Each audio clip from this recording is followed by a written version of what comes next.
What's going on YouTube? It's your boy Barber Jase, back with another video. Hope you guys are having a great day. It's been a long time, but your boy is back in business. Let's jump straight into the haircut. I got my zero, no guard, and I'm going to create my placement line. I'm doing a medium sort of high fade, keeping it quite straight, only dipping it a little bit at the back because the top's going to be pretty short. I don't really want to leave much weight at the back. This line doesn't have to be perfect because I'm going to use my trimmers to clean it up afterwards. I'm mainly just removing the bulk. Now I'm using my Andes skeleton trimmers to clean up the hairs underneath the placement line.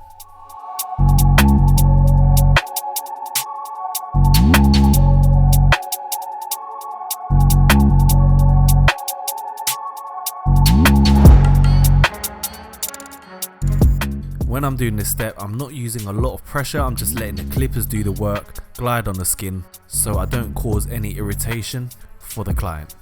Now I'm using a number 3, lever fully closed, and I'm going against the growth just to remove the bulk, but afterwards I'm going to go with a number 2 or 175 with the growth to give it a nice smooth finish.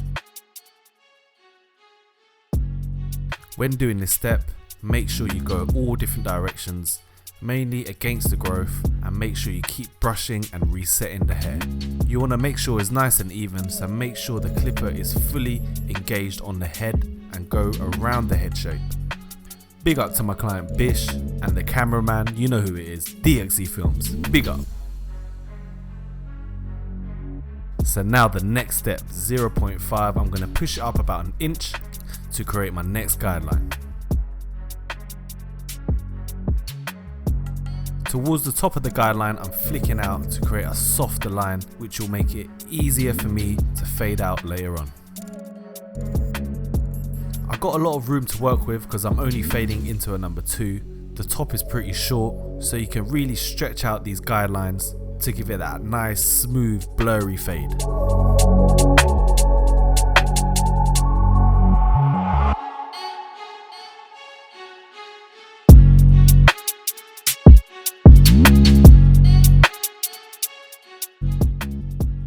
So now I'm using my number 2 guard, and this should blend straight into the top because I went over the top with a number 3, a number 2.5 and a 2 should blend straight in.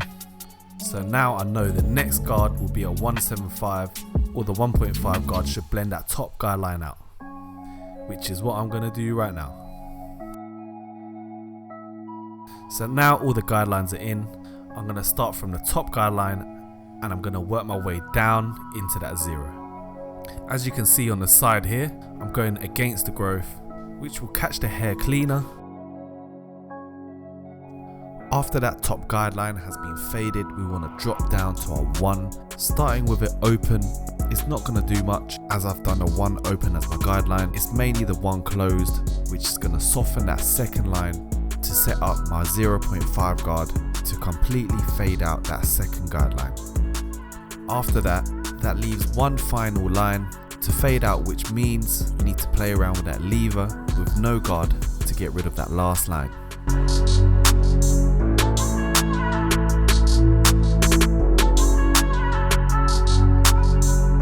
Now I'm going to follow the same technique on the other side, and then I'm going to fade out the back at the end. Big up to all my subscribers, everyone watching. I know it's been a long time since I've uploaded. I need to get back on the grind. We just hit 30k subscribers. It's crazy, it's been a blessing. Let's keep going, let's not stop. It's a marathon, let's go. TMC. As you can see now, I'm fading out that last line, trying to soften that line using that 0.25 halfway open, and then adjusting that lever if I need to, and that should complete my fade. With the final 2 guidelines, using the 0.5 guard and no guard, I like to complete the fade on both sides first before finishing off the fade at the back of the head.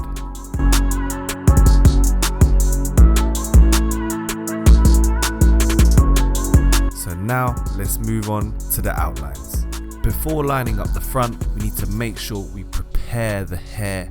So to prepare the hair, we need to make sure we taper it and make sure we lay the hair down nice and flat using a bit of hold spray to make sure to set up the hairline so we can get a nice crispy, sharp line. Starting from the middle, I'm going to work my way to the corner before touching up that vertical line. Make sure the shape and the angles are on point. It's going to be sharper when you touch it up and when you use the razor. As long as the shape is good, you can always touch it up to make it sharper. So now moving on to the other side, just to complete the shape, make sure both sides are even, make sure you use your mirror, and as you can see, I'm using my other fingers resting on the head to give me more stability and more support. I also got my fine tooth comb to brush down and to reset the hair. So to get a sharp outline or shape up, it's all about preparation. Tapering the hair, laying it down, combing it, and using your mirror and using all your tools. Preparation is key. If you fail to prepare, prepare to fail.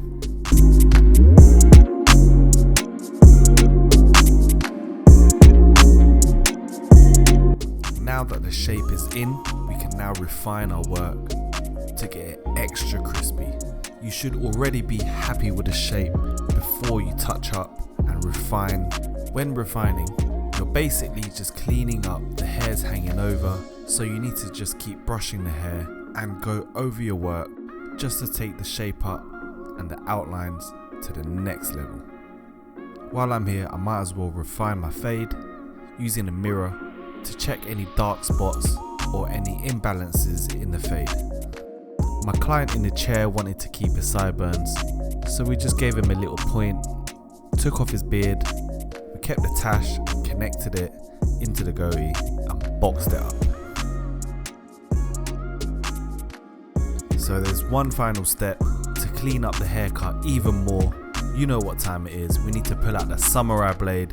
We're going to razor our outlines. So same as before, we need to prepare the skin. So using a bit of shave gel and applying that on the hairline so we can get a nice smooth shave with no irritation. This is one of the main reasons why I like to wear gloves when I'm cutting hair. You don't want to put any smelly fingers in anyone's face or nose, or I don't know, man, I just don't feel comfortable shaving without gloves. The haircut is fine, it's more preference, and I don't really like hair splinters. But anyway, using the best razor cutthroat on the market right now, you know what it is.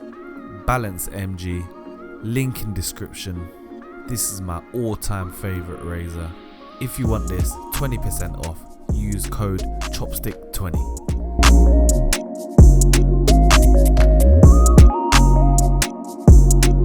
Now using a razor, I'm using my left thumb to pull the skin away from the hairline, and I'm holding the razor with my fingertips, also using that middle finger resting on the head for more support and control.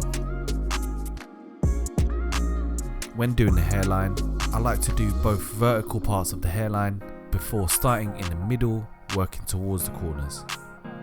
Now razoring the beard, the tash, make sure you put plenty of shave gel on that and stretch that skin out to get a nice smooth shave, as this part of the hair is very sensitive.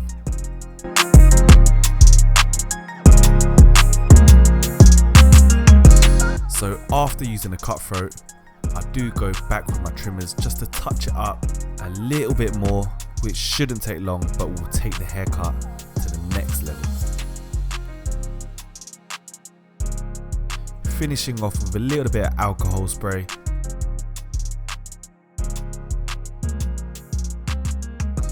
And a bit of olive oil sheen.